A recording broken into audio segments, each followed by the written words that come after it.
What's going on, guys? Gabe with ReviewDork. I've been under the weather, so I haven't been able to join this party. We're not going to dabble in too much of naked shorts that has become the hashtag of the weekend. Naked shorts, yeah. But anyways, when we look at the chart, we see AMC affirmatively marching upwards. And we see that AMC needs to break the $54 resistance. When it does so, I feel like we get to retest 62, 67, 72, and then 77. From there, it is to the moon. Now, let's go ahead and look at Vortex data here. And we see the covering. Why do we see the covering? Well, according to the narrative that us YouTubers were talking about several weeks back, warning about the pseudo squeeze, which did happen on Wednesday, peaking upwards $70, then dipping all the way down to $37, and then having the masses question their position in AMC, like, oh my God, is this the squeeze? It was a gamma squeeze, guys. But when we look at T+2 and then the self-reporting and we see the short interest change, after what we heard Melissa Lee say, naked shorting, it just confirmed what we've been saying for months. Wednesday confirmed what we said would happen weeks ago. And then we have an article that could possibly confirm why we see that discrepancy.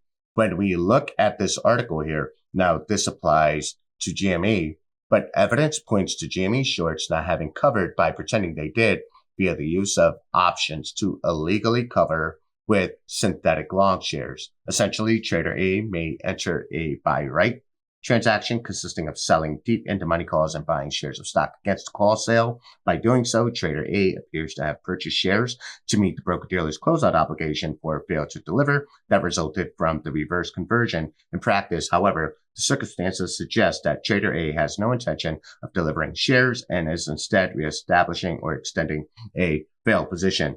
Now, guys, this is how they would go ahead and manipulate the numbers. Right. And I really wouldn't put it past them that this is a practice that they are engaging in. In fact, again, we go back to Melissa Lee, naked short. Yeah. Again, we were covering that for about 6 months. Now we have CNBC confirmed that. Thank you, Melissa Lee, and good luck at your job as chief analyst of In-N-Out Burger's drive-through operations. With that being said, you guys have to really look at this. Why aren't the hedgies covering? Well, for them to cover would mean that they would have to admit to the malpractice and the corruption. The ball keeps rolling here because even though we heard Melissa Lee say naked shorts, we do have an article where banks such as Bank of America, Goldman Sachs, Citigroup, and Jefferies Financial Group are among the firms that have adjusted their risk controls at prime brokerage operations. So according to people familiar with the moves, the banks are trying to protect themselves against fallout from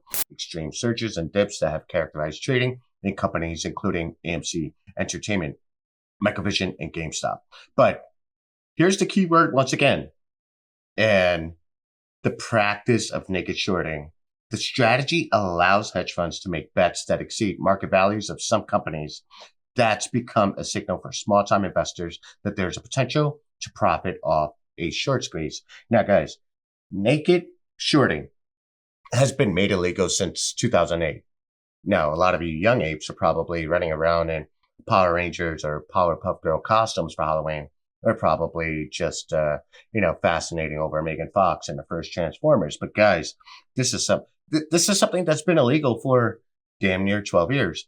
And with that being said, why is it still part of the verbiage and part of, just the culture of Wall Street, right? They're looking to find the loopholes and skirt the law. But again, by them covering, even at this point, it would certainly unveil all of this malpractice, corruption, and fraud. So with that being said, that's why the hedge funds are holding. And we are holding because we are the new check and balance system that Wall Street needs.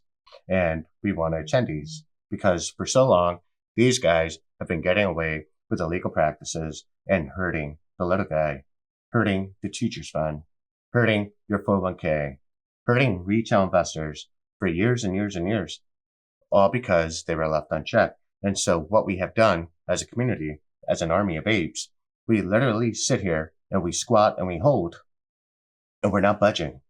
We're not budging till those guys get caught out, till those guys pay the fee pay the penalty. And the penalty is the greatest transfer of wealth in the history of mankind.